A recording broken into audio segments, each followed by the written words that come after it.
Hey, how we going, guys? Mick here from Hemp Cartel, back with another kick-ass beer review. As you've seen from the intro, we are doing the latest release from Counterculture Stone and Wood in their collaboration with Afends Fashion or Afends Clothing, however you like to announce it. It is their crop circles, mango, macadamia, and hemp pale ale, 5% ABV, 500ml can as always. These guys hail out of Byron Bay, New South Wales. 2 standard drinks in this big ass can. Can statement goes: out in the fields, intelligent life has landed, and for the believers, the future is now. Cosmic collaborators Stone and Wood and Afends presents Crop Circles, an experiment that chooses in believing a sustainable future for beer and fashion.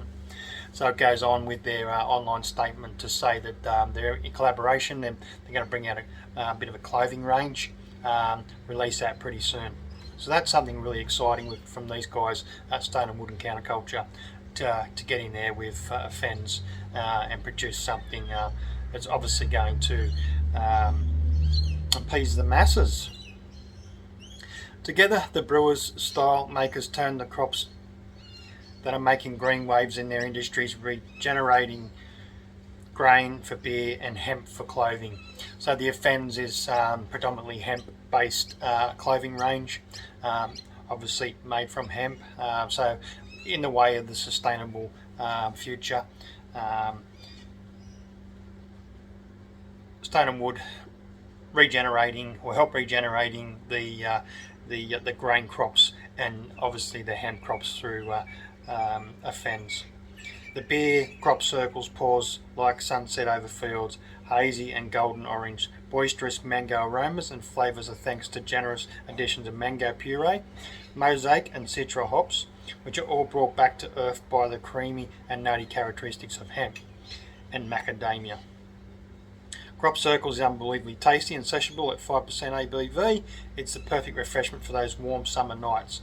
We had quite a few warm days here. Storms are starting to roll in and create a bit of havoc due to the condensation and so forth. It's been expelled from the earth, going back up into the clouds. Regeneration.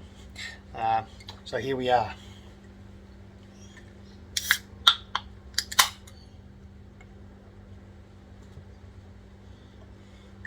Pouring this one up in my Stone and Wood Beer Club glass. It's not the biggest glass, so it's probably only like the size of a midi. That colour's really good, really nice.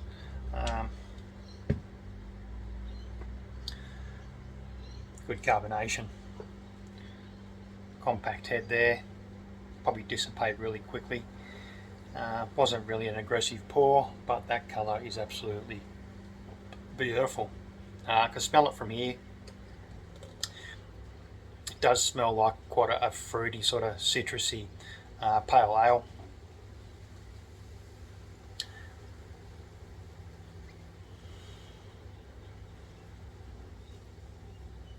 Plenty of mosaic and citra there. The macadamia, I don't know, am I getting macadamia? I probably am.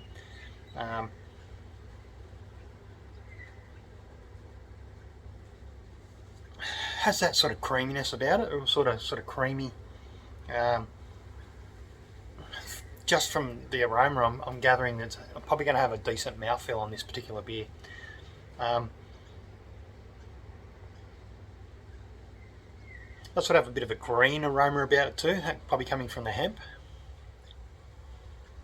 Could also be coming from the hops too, but let's hope that we get some sort of layers coming across with this particular beer. So those ingredients that they've stated hopefully come across in a couple of different levels. That colour is so good. Pours like an orange juice, like a sunset. Cheers.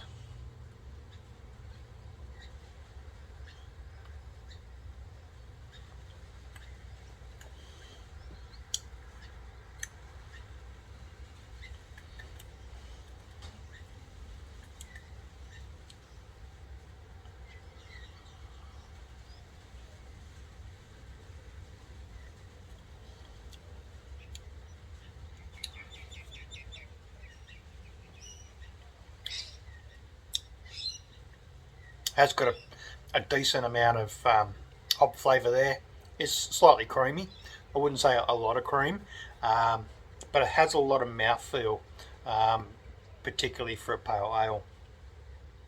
Citra and Mosaic come through really good. There's a really good balance of bitterness there. Yes, I am getting a little bit of macadamia.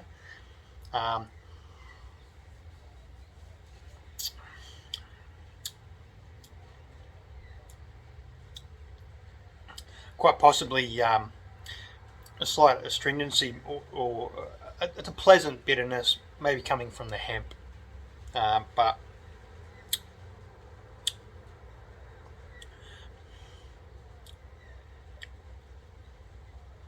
for me, I think it's more of that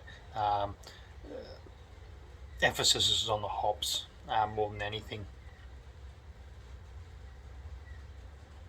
So it's a pretty good release for a pale ale. I find at 5% ABV, it is super smashable. Really nice. I quite enjoy that.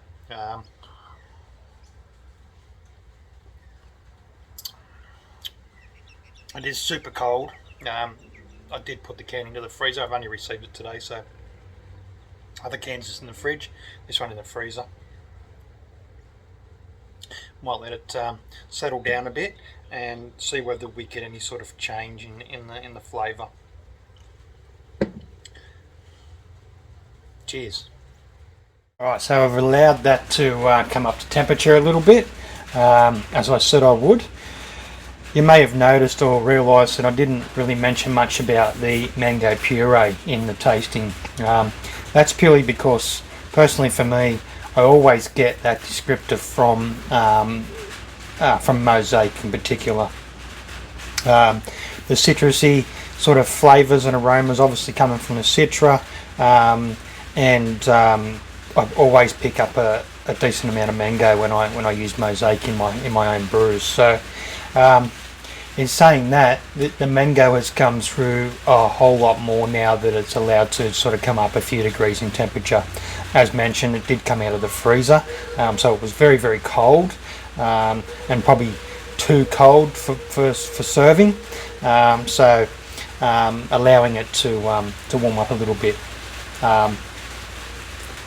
So it's definitely pushed more of that mango, particularly on the aroma.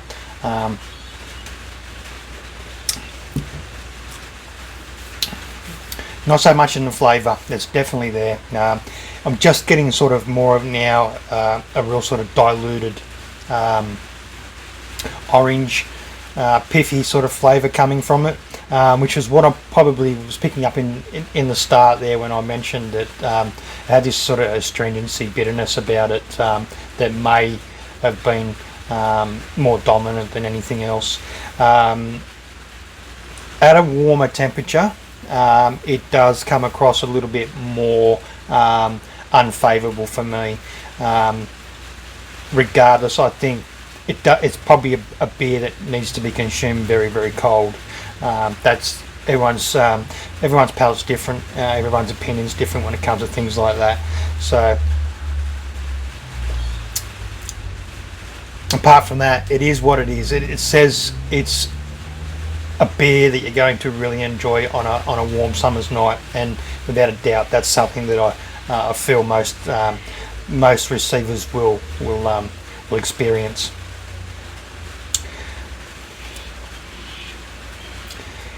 It is, like I mentioned, it's a good thing that these guys are coming into collaboration with resourceful companies, particularly those who want to keep a cycle going and have more of a push to make sure that we obviously look after the environment the best way possible. How they're exactly going to engage what they state on the can, it sort of tells its own story there, but I feel there's some bigger and better things are going to come from this release. Cheers.